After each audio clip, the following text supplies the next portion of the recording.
Hello, life science students. Welcome to week 10. This is the last week of the semester, and it's also the week when many of you are finalizing your term papers or your special projects, doing a digital journal, and you're finishing up your exams and your last assignments.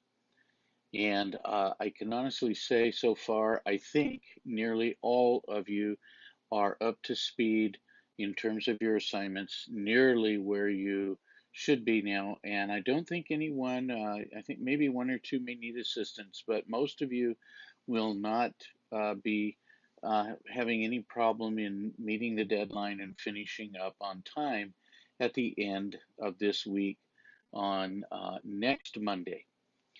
There are one or two things I just want you to be aware of. Some of you have submitted your term papers already, and I have them.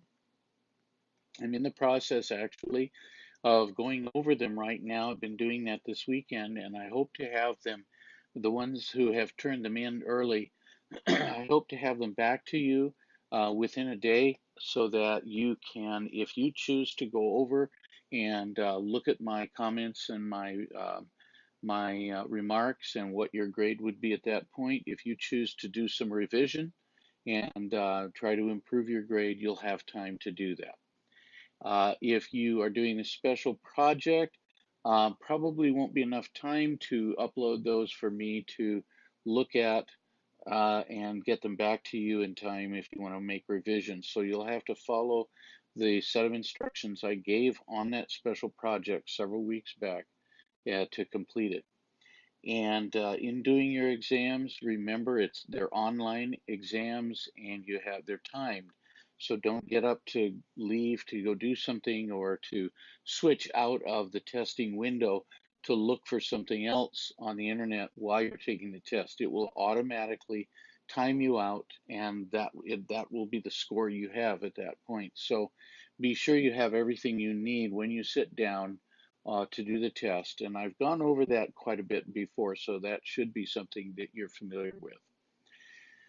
On a sad note, you should have by now, probably most of you have heard, excuse me, that last week, one of our training planes from Moody Aviation crashed with the instructor and two students on board being killed.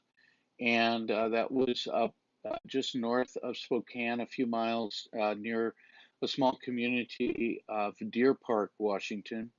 And Deer Park has a rural airport out there that is used by Moody and some other flight schools quite often because they have long runways, and they even have runways where the students can practice crosswind landings. But they don't have a radio tower, which means that the students don't have to worry about communicating with the radio tower. They can just concentrate on their landings and their takeoffs. And unfortunately, one of our planes crashed. And so the FAA is investigating it right now, and Moody is cooperating. Our team from Phelps Field down here in Spokane, and the program director and the staff are all cooperating with FAA, but they can't really make any comments on the situation until we have the report back from the FAA and their rules they have to follow in that. So we'll be hearing more later on.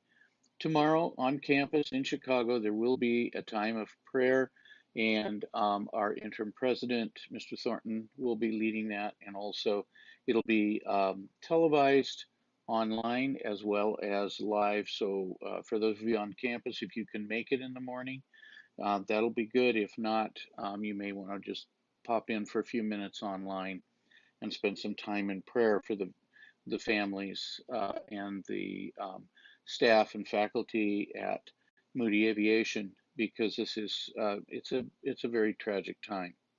That's it for tonight, and for this coming week, I will be in touch with you more. Until then, this is Mr. Eaton. Godspeed this week, and please keep in touch if you have any questions that seem to come up with regard to any of the materials that you're working on right now. God bless everybody, and we'll talk to you soon.